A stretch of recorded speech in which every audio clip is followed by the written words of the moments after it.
we can expect Ofgem to announce an increase on the unit costs on Friday?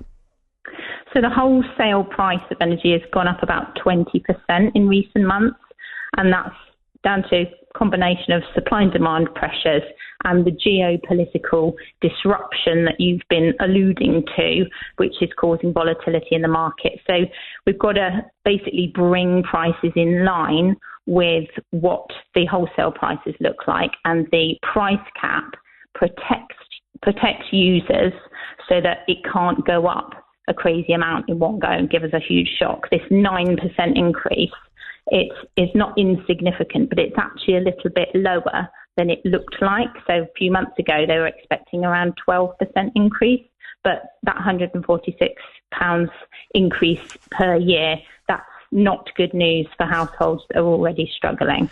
Now, of course, this doesn't mean that your bill is capped. It means that the unit cost per energy is capped. So therefore, it's down to the amount of energy you actually use. So if you're using less energy, you will pay less.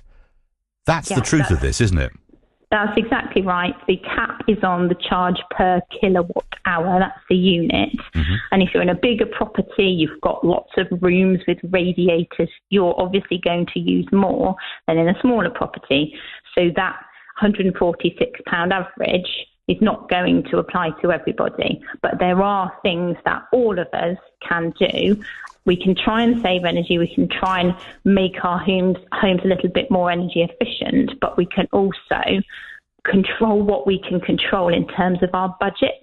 So we've got about a month's head start before this increase kicks in on the 1st of October to go back and look at what are our outgoings, what's essential, what's not essential. Maybe there are things people can cut out just to make it a little bit easier to absorb this increase. Is now the time to fix? Because I know when we've talked about this over the last few years with energy prices going up and down, there was little point in trying to find a fixed deal because they were all much of a muchness and the market wasn't competitive. But is the market likely to become more competitive as a result of Friday, or is it already competitive now and in anticipation of Friday? It's really difficult to say. The energy price cap is backwards looking, so that increase that they've decided on is based on what has happened, not what they're predicting in the future. And companies offering you a fixed price, they're trying to balance what they're paying for energy before they sell it on to you.